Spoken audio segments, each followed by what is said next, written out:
White House staffers showed up here yesterday expecting for one decision by the president to jolt the market, something big they knew they were going to have to deal with, those steel and aluminum tariffs that the president signed yesterday afternoon. But they got another surprise when the president announced, the South Korean officials announced here on the north lawn of the White House that he had accepted Kim Jong Un's invitation to meet to discuss its nuclear program. And to give you a sense of how this all unfolded, the president wasn't even scheduled to meet with those South Korean officials here at the White House yesterday. Instead, his national security advisor, H.R. McMaster, was going to meet with them. And then the president met with them. They extended the invitation on behalf of the North Koreans. And the president accepted essentially on the spot. And the news was just too big for him not to tell. But this certainly unfolded very quickly because just yesterday, the Secretary of State, Rex Tillerson, was quoted saying, quote, "We are a long way from negotiations." Now listen to what the president, or to what Secretary of State Rex Tillerson is now saying just 24 hours later.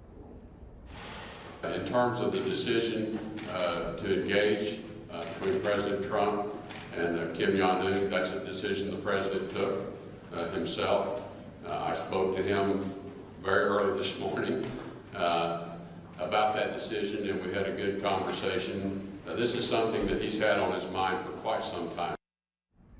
Now, Fred, the decisions, the details of this are still being hammered out, where this meeting is going to take place, when exactly it will happen. The South Koreans and the White House are saying that it should happen by May. That's their expected timetable. Of course, that's not very far from now. But the bottom line is there is a lot of risk and a lot of reward for a meeting like this. And President Trump would be the first sitting president to meet with Kim Jong Un, of course. But he has often criticized his predecessors for the way that they've handled North Korea and has often said he believes he can do it better. But just 5 months ago, the president was saying that he did not think talks with North Korea were the way to go. But with this invitation from Kim Jong Un, he certainly seems to have changed his mind here, Fred.